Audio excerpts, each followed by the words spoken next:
என்னடி சொல்ற? நான் தான் அன்னைக்கு சேஃபா இருக்கணும்னு ஒண்ணுக்கு ரெண்டா யூஸ் பண்ணனே. அப்படி இருக்கும்போது எப்படி பிரெக்னென்ட் ஆன? எனக்கே தெரியலடா. பீரியட்ஸ் தள்ளி போயிருந்துச்சு. அதான் ஒரு டவுட்ல நானே டெஸ்ட் பண்ணி பார்த்தேன். பார்த்தா கிட்ல டபுள் கோட் வந்திருக்கு. பொண்ணுங்க எப்பவுமே இந்த விஷயத்துல சேஃபா தான் இருப்பீங்க.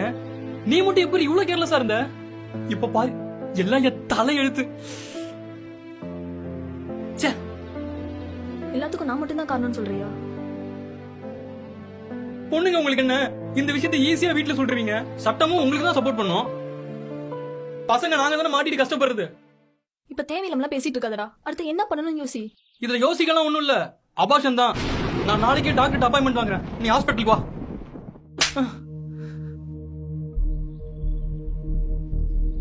ஆம்பளைங்கிற திமிர்ல தானே கொஞ்சம் கூட யோசிக்காம இப்படி எல்லாம் பேசிட்டு இருக்க. உனக்கு என்ன, நான் பிரெக்னென்ட் ஆகாத பார்த்தா அவ்வளவு கேவலமா இருக்கா? நானா வந்து உன்கிட்ட கேட்டேன். நீ தானே டெய்லியும் நாய் மாதிரி போட்டோ அனுப்பு, ரொமான்ஸா பேசுன்னு என்கிட்ட பிச்சை எடுத்த. இப்ப என்னமோ பெரிய உத்தம மாதிரி பேசுற. என்ன சொன்ன? பொண்ணுங்க நாங்களா வீட்டுல ஈஸியா சொல்லிடுவோமா? நீ தான் எல்லாம் நினைச்சிட்டு உன்னையே லவ் பண்ணி கல்யாணம் ஆகுதுக்கு முன்னாடி உன் பிள்ளை என் வயித்துல சுமந்துட்டு இருக்கும் போது நான்லாம் எதுக்கு நான் கவலைப்படணும்? போயும் உன்னால உயிருக்கு உயிரா லவ் பண்ண பாரு. எல்லாம் என்ன சொல்லும்? ஏய், நான் என்னடி தப்பா சொல்லிட்டேன்? உன்னை நான் கல்யாணம் பண்ணிக்க மாட்டேன்னு சொன்னா?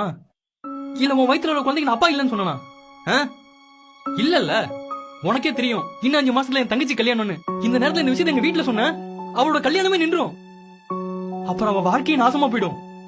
அதுக்காக தாண்டி சொல்றேன். நீ ஒரு நிமிஷம் ஏன் இருந்து யோசிச்சு பாரு. நான் ஏன் அபார்ட் பண்ண சொன்னா உனக்கு புரியும். நீ என்ன சொன்னாலும் நான் கேக்குறேன்.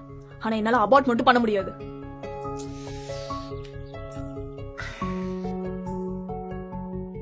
இங்க பாரு மகா, நான் சொல்றது கொஞ்சம் பொறுமையா கேளு.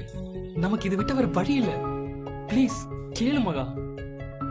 எனக்கெல்லாம் ஒண்ணும் இல்ல, உனக்கு தான் வேற வழி இல்லன்னு சொல்லிட்டு இருக்க. ஏய், உனக்கு ஒரு தடவை சொன்னா புரியாதா? இது வரைக்கும் அபார்ஷன் பண்ண லவர் சார் ஒண்ணா சேர்ந்து வாழ்ந்ததே இல்லையா? நீ ஏன்டி இவ்வளவு பிடிவாதமா இருக்க? நான் அப்படித்தான். இங்க பாரு, இப்ப நீ முடிவா என்னதான் சொல்ற? நான் சொல்றத சொல்லிட்டேன். நான் அபார்ஷன் பண்ண மாட்டேன். நீ இன்னைக்கு என்ன கல்யாணம் பண்ணிக்கோ. இதுதான் என் முடிவு. அப்போ என்னோட முடிவை நான் சொல்றேன். உன் வயித்துல வளர குழந்தைக்கு நான் அப்பா இல்ல.